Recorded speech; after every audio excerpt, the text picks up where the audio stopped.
Hi there folks, welcome back to Rich Reviews. So the latest one that I want to review for you guys here is Midway. I saw this Thursday night and I know you're getting this Saturday night. And here's the thing folks, I get it, Roland Emmerich has not had the best track record as of late. Now let me confess that I personally happen to like the first Independence Day film. I think that might be his best film. I'm not personally the biggest fan of Stargate. I happen to like more than most people The Patriot. I happen to like more than most people The Day After Tomorrow. But then he made 10,000 Years BC and Anonymous. Has some moments that are good, but otherwise it's not a successful film. And also Independence Day Resurgence, which I think recently said, I regret making it. But you freaking made the film. What were you thinking then? And then he also made Stonewall, and his worst film, I think, is probably Godzilla. Now, of course, this involves the Battle of Midway right after the attacks of Pearl Harbor, and they do show you that fateful day at what happened at Pearl Harbor, in which the Japanese did a sneak attack. Everyone thought the Japanese were neutral towards the Americans, but hey, look, this is war. And one thing that I think this film does best, if there is something that does it best, is that we do get the Japanese side of things in this film, or at least it was made in the 1970s, of Midway. I haven't seen that film at all, but at least that was a star-studded cast. Here, this cast does what it can. I mean, Ed Skrein, who, again, I never heard of Ed Skrein before this. Apparently he's playing a real guy, and his real name is Richard Best, or Dick Best. And I mean, it's like, really? Hardy har har, that guy must have gone through his whole life with a bunch of jokes right there. And oh yeah, Woody Harrelson is Chester Nimitz.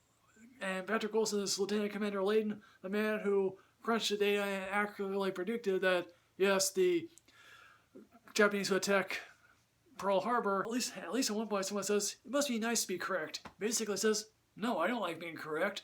I just happen to crunch the data and this is what happens at the end result. Now, at least at one point early on, when it comes to the Japanese Pearl Harbor attacks, there's at least one kid who happens to be an atheist.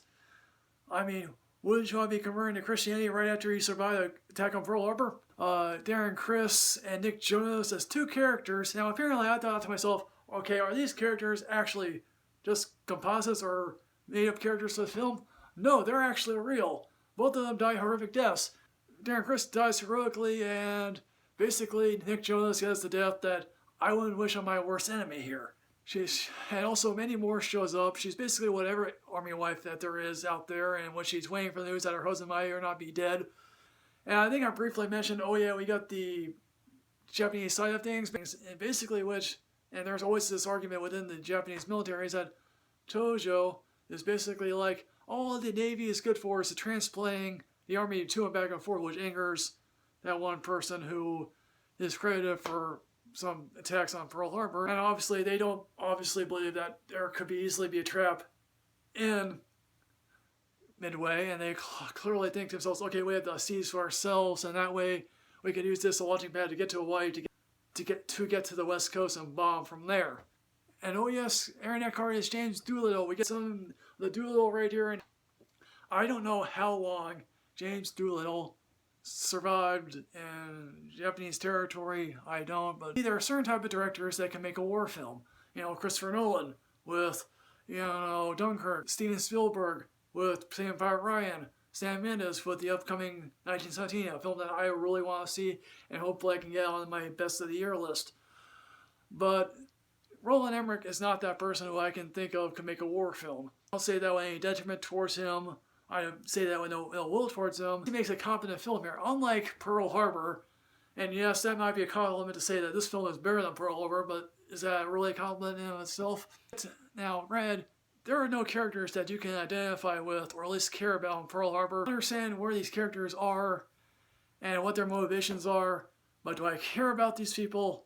They're all interchangeable to me. I don't mean to say that with any considerable ill will, it's just that's the fact. Special effects aren't really that special. We also have to deal with probably one more endless, where are they now post-credit scenes that you've seen. Although I do come to realize that, the last of the Doolittle Ray people died in 2019 and was alive long enough to find out what happened to one of their ships. Film at the end credits the valor of both the American and Japanese side of things. And I'm like, really? You really want to credit Japan? So in the end, folks, what I'm going to say about Midway, I'm going to be generous. I'm going to give this a Netflix ranking because there are some individual moments here and there that I think are effective, but on the whole, it's not worth. Maybe check it out on Blu-ray. So, folks, Midway, have you seen this? How would you rank Roland Emmerich filmography? As always, folks, like, comment, subscribe. Enrich yourself with knowledge. I'm officially on Twitter at Michael Rich at Rich Reeves too for whatever reason. I will see you next time, folks. Yes, hooray.